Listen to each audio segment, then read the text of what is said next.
लोहे नाताहरू आज चाहिँ अर्को एउटा नयाँ भिडियो लिएर आउँदैछु म। आज चाहिँ म हाम्रो घरमा चाहिँ धेरै केराहरू फल्छ नि त, अनि त्यो केरा अब आफूले खाएर पनि नसकेर बिक्री गर्ने अवस्था भइरहेको हुनाले केरा बिक्री गर्नको लागि, केरा काट्नको लागि म आइरहेको छु। खुकुरी लिएर केरा चट्ट काटेर बजार लगेर बेच्ने हो। केरा चाहिँ यहाँ छ है, बोटमै पाकेर ढङ्स छ, काटेर बेच्न लान लागिरहेको छु दिक्तेल बजारतिर। यता माछा पोखरी छ हाम्रो, यता पनि छ पोखरी, माछा पोखरी हो। त्यो केरा काट्न जानु पर्यो।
यो चाहिँ बोटमै पाकेको हुनाले खान पनि मिल्छ नि त, त्यही भएर म एक दुईवटा कोसा चाहिँ बोटमै चाख्ने कोसिसमा पनि र है। बोटमा पाकेको अझै मिठो हुन्छ, त्यही भएको कारणले मैले एक दुई कोसा खाएँ।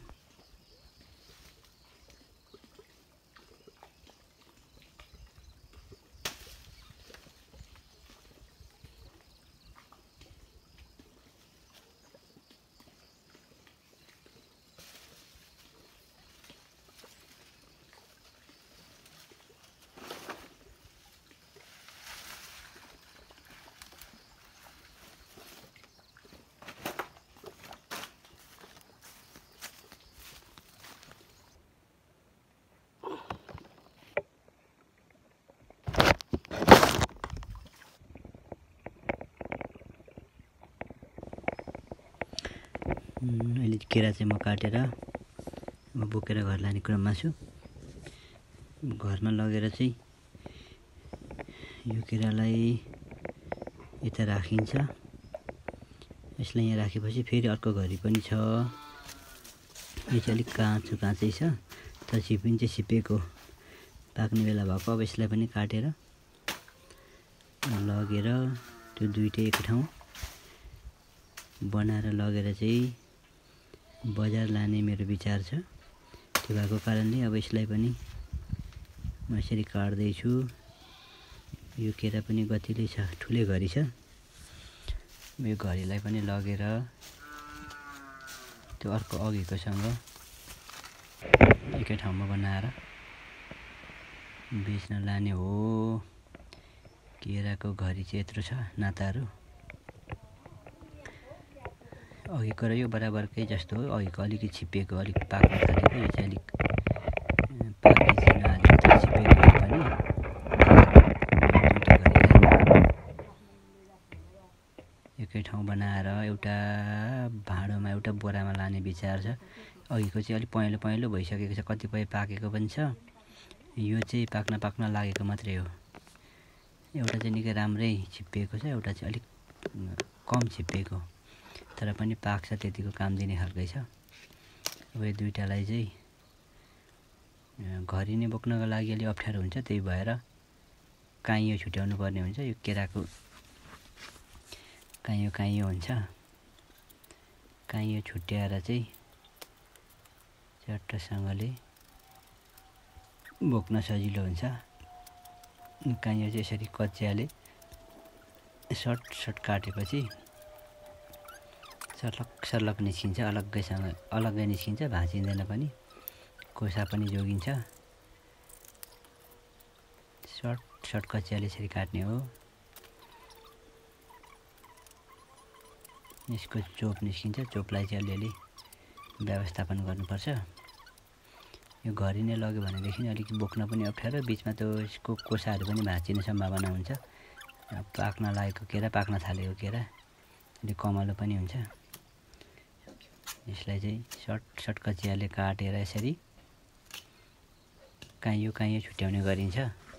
काइयो छुट्यायो भने पछि बिक्री गर्न पनि सजिलो हुन्छ, मान्छेले घरि नै लाँदैनन्, कोसा काइयो लाने हुन्छ। त्यसको लागि यसरी काइयो छुट्याएर पहिले नै पकाइयो राखियो भनेदेखि चाहिँ पछि खानालाई पनि सजिलो, बेच्ने मान्छेलाई पनि सजिलो हुन्छ। केरा चाहिँ यसरी काइयो छुट्याइसक्यो, सर्लक्क पारेर। यस्तो मजाको छ, लाल केरा भन्छ यसलाई। अब यसलाई चाहिँ ढोक्रोमा हाल्नुपर्छ। ढोक्रोमा हाल्नको लागि चाहिँ म गन्दैछु कतिवटा कोसा रहेछ भनेर। एक चरण चाहिँ गनेर लानु पाएदेखि उहाँ पनि सजिलो हुन्थ्यो भनेर म गनिरहेको छु। यो दुईटा घरि केरा हो हाम्रो।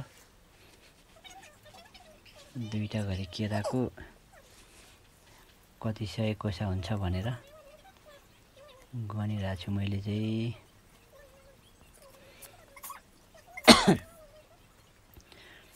गन्यो भनेदेखि अनुमानित कति रहेछ भन्ने पनि थाहा हुन्छ, कति पैसाको रहेछ भन्ने पनि थाहा हुन्छ।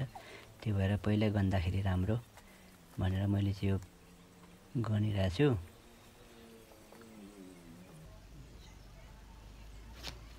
यो चाहिँ 300 कोसा छ ठ्याक्कसँगले। यो त मैले यो चाहिँ 3टा 100मा एउटा चिनो राखेको थिएँ, 3टा रहेछ, 300 कोसा ठ्याक्कसँगले 300 कोसा रहेछ।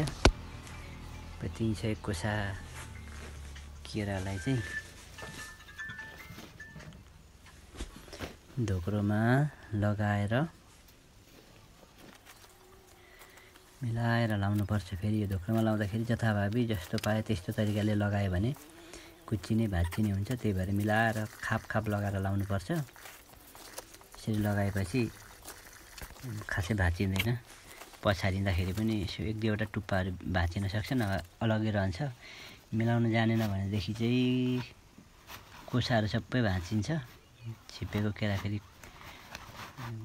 पडक भाँचिने हुनाले यसलाई जोगाएर भारी लाउनुपर्छ।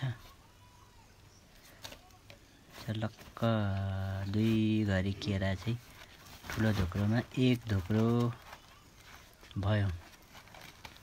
अब यो ढोक्रोलाई बान्नको लागि फलामे तारले बान्दाखेरि एकदम डह्रो हुन्छ। डोरीले बान्दा पनि हुन्थ्यो हुन चाहिँ, तर डोरीले चाहिँ अब बान्दाखेरि बा फुस्किन्छ कि बाटोमा लडी झर्छ कि भन्ने डर हुन्छ। त्यही भएर तारले गजबले यसरी बाँधेपछि केही गर्दा पनि झर्दैन। यो सर्लक्क बाँधेको केरालाई चाहिँ अब म बाइकमा बाँधेर लाने तर्खरमा छु। यसलाई चाहिँ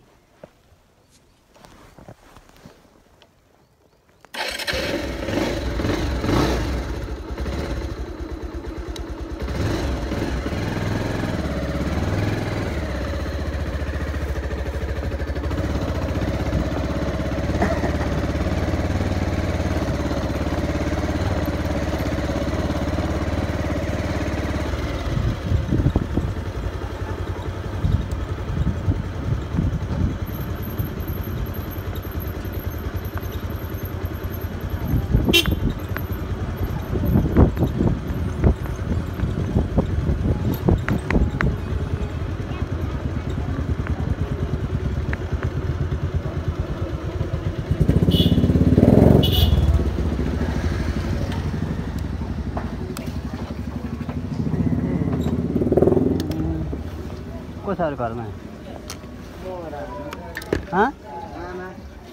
केरा हिजो भने थियो ल्याइदिएको थिएँ बाबा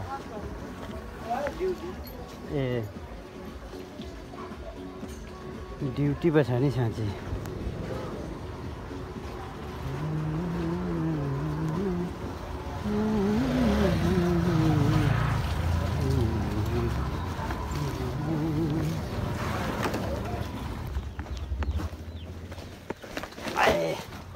केरा ल्याइदिएको थिएँ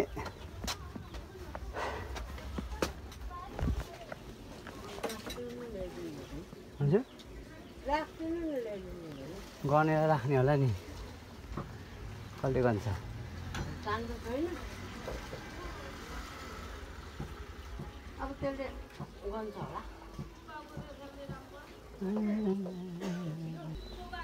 पाके कि हालेको चाहिँ छैन अलिअलि पाक्न थालेको छ बोटमा पाकेर चराहरूले खान थालेको थियो कि एउटा चाहिँ अलिक नपाकेको छ दुई खालको छ दुईवटा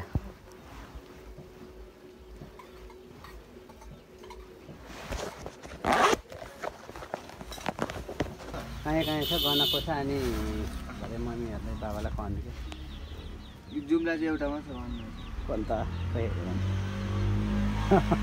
जुम्ले सुरुमै जुम्ले आयो अनि एउटा त भन्नु हुन्छ एउटै गर्नु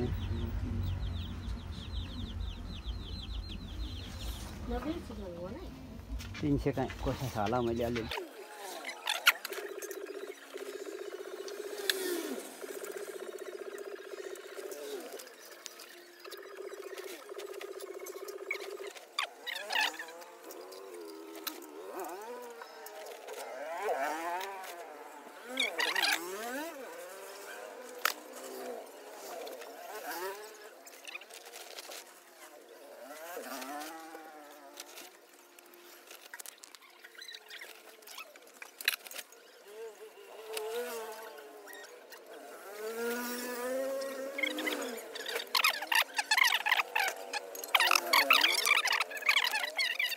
नाबे भरे को छिटो आउनुहुन्छ बाबा मम्मी म भरे बेलुकातिर एकचोटि आउँछ अरे भन्नु ल है म हिँडेँ अहिले है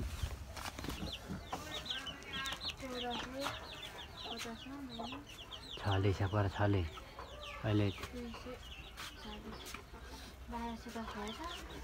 साउनी छले होला होइन छले गर छले के अरे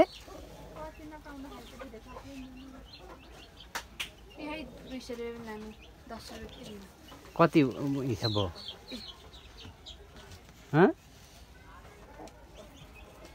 अब यति भए सबै छिन्ने हो आफै गर्नु न हिसाब आफै गर्नु हिसाब 190 290 को छ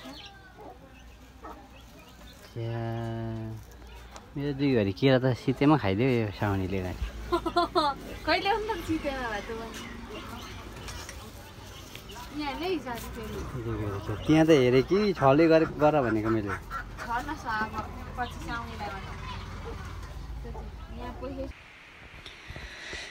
अहिले चाहिँ म केरा बेचेर पैसा लिएर घर आइसकेँ नाताहरू अब केराको पनि पैसा यति भयो घरमा बस्नु त्यो लजाउने धकाउने ठुलो मान्छे भएर बस्दाखेरि त यति पैसा आउँदैन थियो अब त्यो केरा घरमा रह्यो भनेदेखि खाएर पनि नसकिने कुहेर जाने घरमा खाने छँदै थियो